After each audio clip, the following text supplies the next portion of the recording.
দুজন বেশ ভালোই করেছেন।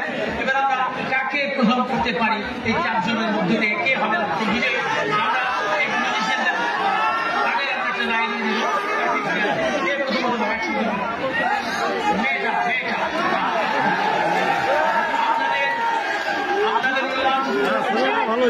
আমাদের আজকে চমৎকার গিয়েছে